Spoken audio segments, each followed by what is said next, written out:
اعوذ باللہ من الشیطان الرجیم بسم اللہ الرحمن الرحیم۔ حیات سرور کائنات محمد صلی اللہ علیہ وآلہ وسلم۔ باب نمبر 19، اوس اور خزرج۔ اوس اور خزرج کے قبیلہ والوں کے ان یہودی قبائل سے حلیفانہ روابط تھے جو ان کے پڑوس میں رہتے تھے، لیکن اکثر و بیشتر ان کے مابین تعلقات تلخ اور کشیدہ ہی رہتے تھے۔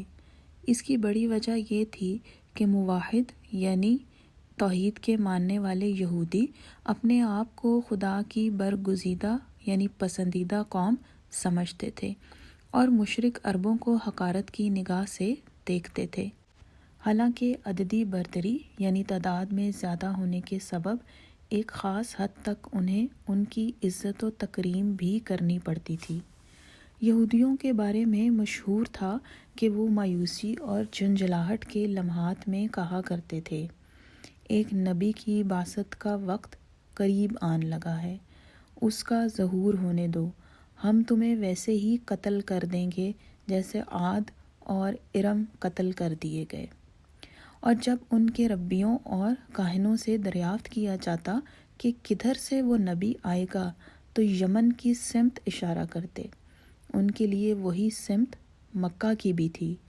لہٰذا جب یثرب کے عربوں نے سنا کہ مکہ میں فی الواقعہ ایک شخص نے اعلان کر دیا ہے کہ وہ نبی ہے تو وہ سراپا گوش بن گئے، اور ان کی دلچسپی میں مزید اضافہ ہوا جب انہیں اس کے پیغام کے بارے میں کچھ باتیں بتائی گئیں، کیونکہ وہ پہلے ہی سے روایتی مذہب یعنی آرتھوڈاکس ریلیجن کے کئی اصولوں سے مانوس تھے۔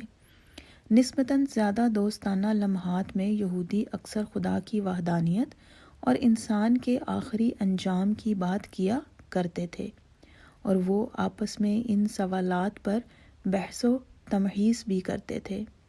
مشرکین کے لیے اس نظریے کو کہ وہ مرنے کے بعد دوبارہ اٹھیں گے قبول کرنا خاص طور پر مشکل تھا۔ یہ دیکھ کر ربیوں میں سے ایک نے جنوب کی سمت اشارہ کیا اور کہا، وہاں سے ایک نبی کا ظہور ہونے ہی والا ہے، وہ موت کے بعد دوبارہ اٹھائے جانے کی توثیق کرے گا۔ لیکن مکے سے موصول ہونے والی خبر کا واسطہ دراصل ایک یہودی تھا جس کا نام ابن الحیابان تھا۔ وہ شام سے منتقل ہو کر یثرب میں آباد ہو گیا تھا، اور اس نے ایک سے زائد مواقع پر بارش کی دعا کر کے سبزہ زار یثرب کو خشک سالی سے بچایا تھا۔ اس بزرگ کا اسی زمانے کے آس پاس انتقال ہوا جب نبی صلی اللہ علیہ وآلہ وسلم پر پہلی وحی نازل ہوئی تھی، اور جب اس نے محسوس کیا کہ اس کا وقت آخر آ گیا ہے اور اجل آ پہنچی ہے، جیسا کہ اوس اور خزرج سے بعد میں بتایا گیا، تو اس نے ان لوگوں سے جو اس کے گرد و پیش تھے کہا، وہ کیا چیز تھی ذرا سوچو تو، جس نے مجھ کو روٹی اور شراب کی سرزمین چھوڑ کر سختی اور فاقے کی سرزمین میں آ بسنے پر مجبور کر دیا۔ لوگوں نے جواب دیا، آپ بہتر جانتے ہیں۔ اس نے کہا، میں اس سرزمین میں ایک نبی کے ظہور کی امید لے کر آیا تھا، اس کا وقت اب قریب آن لگا ہے، اس سرزمین کی جانب وہ ہجرت کرے گا۔ مجھے امید تھی کہ اس کی بعثت ایسے موقع سے ہوگی کہ میں اس کی پیروی کر سکوں۔ اس کی بعثت کی گھڑی تمہارے سروں پر آن پہنچی ہے، بالکل قریب ہے۔ حوالہ ابن اسحاق۔ یہ الفاظ بعض یہودی نوجوانوں کو دل سے لگ گئے، جنہوں نے ان الفاظ کو سنا تھا، اور انہی کے زیر اثر وہ اس قابل ہوئے کہ جب وقت آیا تو انہوں نے نبی صلی اللہ علیہ وآلہ وسلم کی نبوت تسلیم کر لی، ہر چند کہ آپ صلی اللہ علیہ وآلہ وسلم یہودی نہیں تھے۔ عام یہودی ذہنیت کسی غیر یہودی کی نبوت تسلیم کرنے پر آمادہ نہ تھی، لیکن سرسری طور پر کہا جا سکتا ہے کہ ایک طرف عرب، جہاں تک آپ صلی اللہ علیہ وآلہ وسلم کی ذات کا تعلق ہے، آپ صلی اللہ علیہ وآلہ وسلم کے حامی تھے، لیکن آپ صلی اللہ علیہ وآلہ وسلم کے لائے ہوئے پیغام کے خلاف تھے۔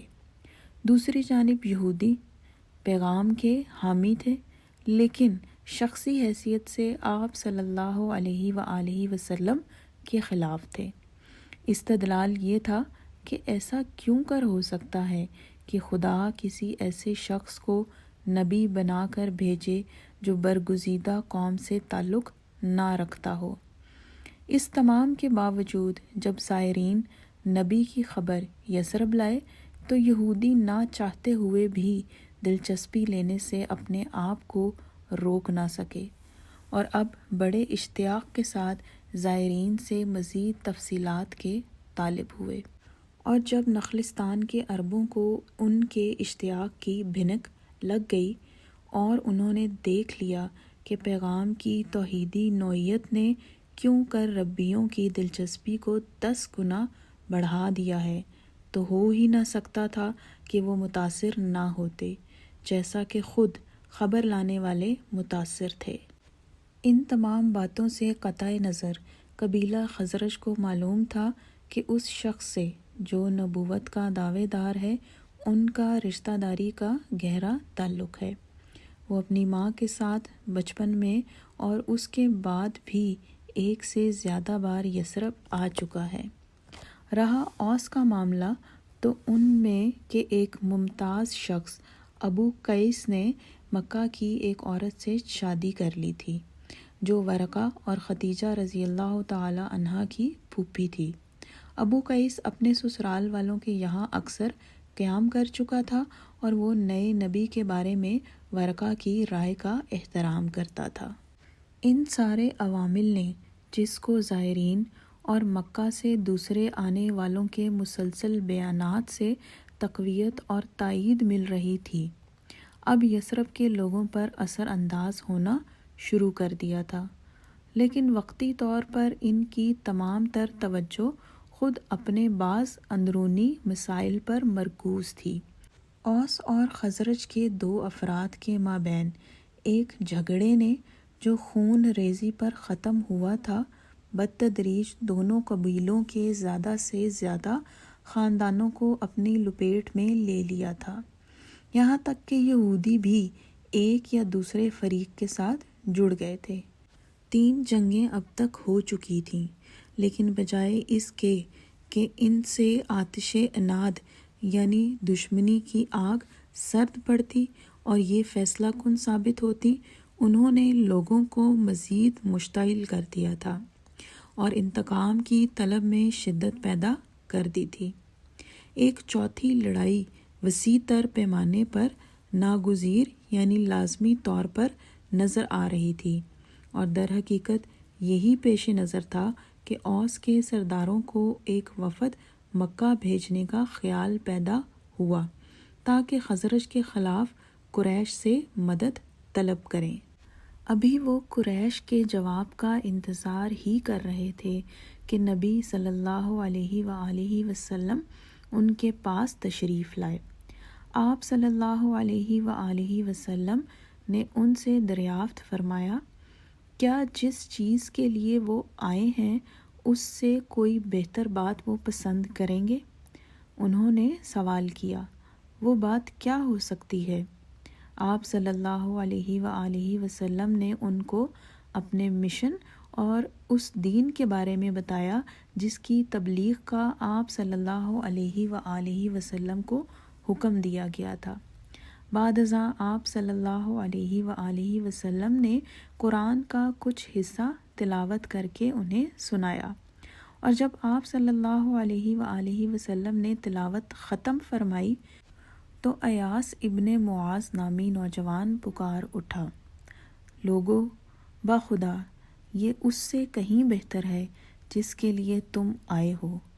لیکن وفد کے قائد نے ایک مٹھی خاک لی اور نوجوان کے منہ پر یہ کہتے ہوئے جھونک دی، یہ سب اپنے پاس رکھ، اپنی جان کی قسم، ہم لوگ اس کام سے مختلف مقصد لے کر آئے ہیں۔ ایاس چپ ہو کر بیٹھ گئے اور نبی صلی اللہ علیہ وآلہ وسلم ان کے پاس سے رخصت ہو گئے۔ قریش نے امداد کی ان کی درخواست رد کر دی اور وہ ناکام و نامراد مدینہ واپس آ گئے۔ اس کے کچھ ہی دنوں بعد ایاس کا انتقال ہو گیا، اور جو لوگ ان کے انتقال کے وقت موجود تھے وہ کہتے تھے کہ انہوں نے ایاس کو مسلسل خدا کی وحدانیت کی تصدیق کرتے اور آخری سانس تک اس کی حمد و ثنا کرتے سنا۔ ان کا شمار اسلام میں داخل ہونے والے یثرب کے پہلے شخص کی حیثیت سے ہوتا ہے۔